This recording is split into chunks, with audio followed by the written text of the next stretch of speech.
अस्सलाम वालेकुम friend, welcome to the Urdu informative TV. दोस्तों, आजकल जो हालात चल रहे हैं, हर दूसरे तीसरे दिन किसी एक नई जंग का खदशा रहता है।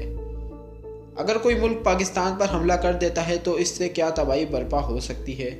हम सब ये बात जानते हैं कि आज के दौर में अगर किसी मुल्क की जंग होती है तो वो न्यूक्लियर वार ही होगी, जिसकी वजह से तबाही एक मखसूस इलाके में नहीं बल्कि पूरे मुल्क में होगी। न्यूक्लियर हमला होने की सूरत में बहुत कम ही जानें बच सकेंगी, जैसा कि जापान के शहर हिरोशिमा और नागासाकी में हुआ। दोस्तों, ऐसे हालात की सूरत में कुछ लोग कई बेवकूफ़ियाँ कर बैठते हैं, जिनकी वजह से उन्हें अपनी जान से हाथ धो बैठना पड़ता है। दोस्तों, वो कौन से काम है जो आपको इन हालात में नहीं करने और वो काम जो आपने करने हैं, इन सब के बारे में आज की इस वीडियो में बात करेंगे। लेकिन उससे कबल आपसे गुजारिश है कि चैनल को सब्सक्राइब करके बेल आइकन को दबा दें ताकि हमारी तमाम वीडियो आप तक बआसानी पहुँच सके। दोस्तों, हमारे यहाँ ये माना जाता है कि जिस जगह न्यूक्लियर मिसाइल आकर टकराता है, सिर्फ उसी जगह के लोग मुतासिर होते हैं। लेकिन ये बात पूरी तौर पर गलत है, क्योंकि न्यूक्लियर रेडिएशन का असर कई सौ किलोमीटर तक होता है।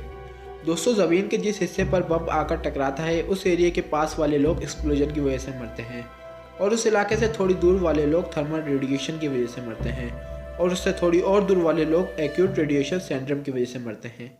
लेकिन दोस्तों, एक्यूट रेडिएशन की वजह से मरने वालों की तादाद बाकी लोगों से काफ़ी कम है। दोस्तों, न्यूक्लियर बम फटने की सूरत में जो मशरूम क्लाउड बनता है, इसका धुआं अपने साथ एक रेडियो एक्टिव पार्टिकल लेकर कई सौ किलोमीटर तक लोगों को मुतासिर करता है।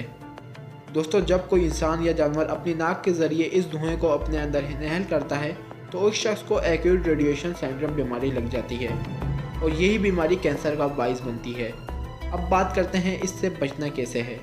दोस्तों, अगर आप घर से बाहर हैं और न्यूक्लियर अटैक हो जाता है तो आपको जल्द से जल्द अपने लिए एक महफूज मकाम ढूंढना होगा, और दोनों हाथ अपने सर के पीछे रखकर ज़मीन पर लेट जाना होगा। और यहाँ तक कि आपने उस न्यूक्लियर बम को देखना भी नहीं है, क्योंकि उसकी रेडिएशन रे आपको अंधा कर सकती है।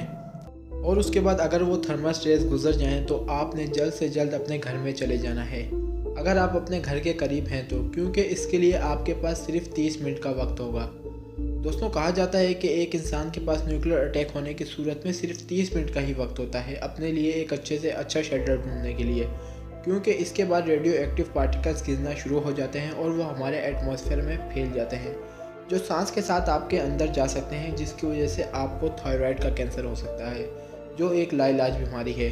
और अगर आप बाहर हैं तो आपको अपनी नाक को भी कवर करना पड़ेगा।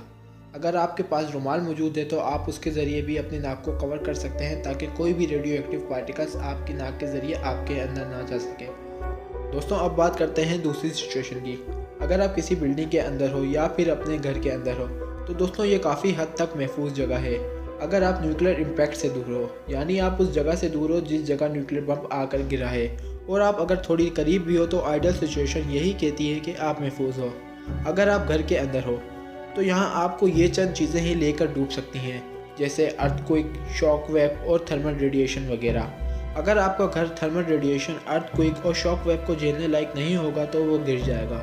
और यहाँ दूर की बात करें तो अर्थक्वेक, शॉक वेव और थर्मल रेडिएशन को झेल लेगा आपका घर।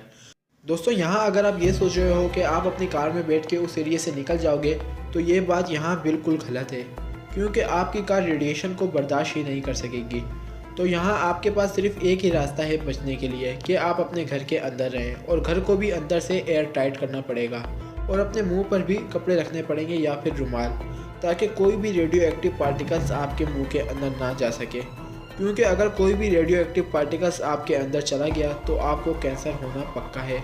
और अगर आप बाहर से अंदर घुसते हो तो आपको अपने कपड़े उतार कर बाहर फेंकने पड़ेंगे, क्योंकि उन पर भी रेडियो एक्टिव पार्टिकल्स लग चुके होंगे।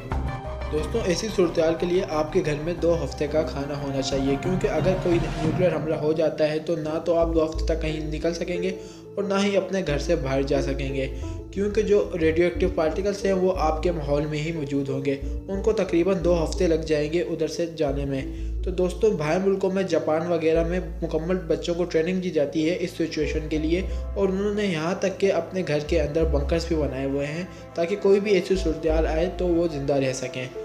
दोस्तों, उम्मीद करता हूँ आपको आज की वीडियो पसंद आई होगी, और अगर वीडियो पसंद आए तो इसको लाइक करना बिल्कुल मत भूलना। अपने दोस्तों के साथ फेसबुक और व्हाट्सएप पे शेयर करना। अगली वीडियो में फिर हाजिर होऊंगा, तब तक के लिए अल्लाह हाफिज़।